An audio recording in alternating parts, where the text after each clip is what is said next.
Misinformation has become a major public health hazard on a global scale, and Namibia has not been immune to the COVID-19 related disinformation epidemic, which has been magnified through social media networks and messaging apps. Frederico Links, the editor of the IPPR's Namibia Fact Check website, stated during a recent panel discussion on vaccination mandates that the IPPR has noticed political parties in Namibia continuously propagating anti-vaccine information through various online platforms.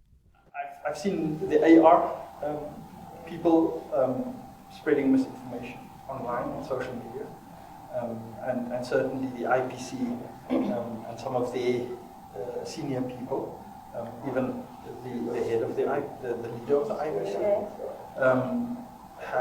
have spread some very problematic and questionable messages around vaccines and COVID-19.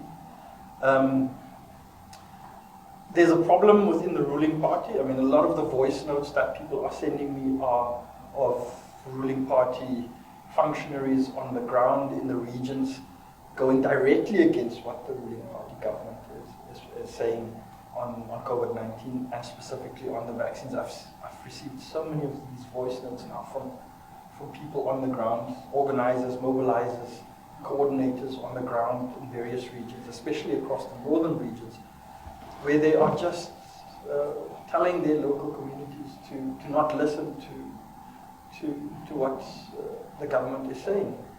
I mean, that's a big concern. And then, of course, I mean, you have factional issues that play into the whole anti-vaccine messaging. And we've seen this play out actually in the media as well, where vaccines have been publicly questioned on media platforms, through media platforms, by political actors with a factional bent to it. So I mean, this is happening. We haven't seen any consistent and comprehensive sort of vaccine positive messaging from any of our political parties. Recently, international media revealed that a Russian marketing organization called FACE proposed to pay social media influencers to promote misinformation regarding COVID-19 vaccines in order to erode public trust in Western vaccines. According to Diane Herbert from the Legal Assistance Center, who delivered a paper titled Vaccine Mandates, people purposefully propagate incorrect information in order to get clicks that can be paid for. There was a study that was shown that much of the misinformation can be traced back to about 12 people who are getting money for the clicks. Yeah. So let's not be naive. This is not public-spirited people who are spreading this information. It's people who've discovered that sensational-sounding stuff, the more outrageous, the more likely you are to get clicks that can be monetized.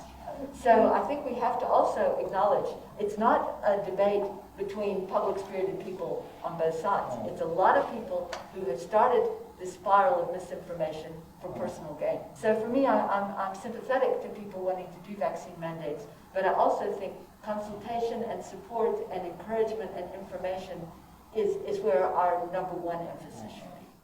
The spread of COVID-19 related misinformation and disinformation is illegal under the Public Health COVID-19 General Regulations, and persons who distribute false information about the pandemic might face criminal charges and a fine of 2,000 Namibia dollars.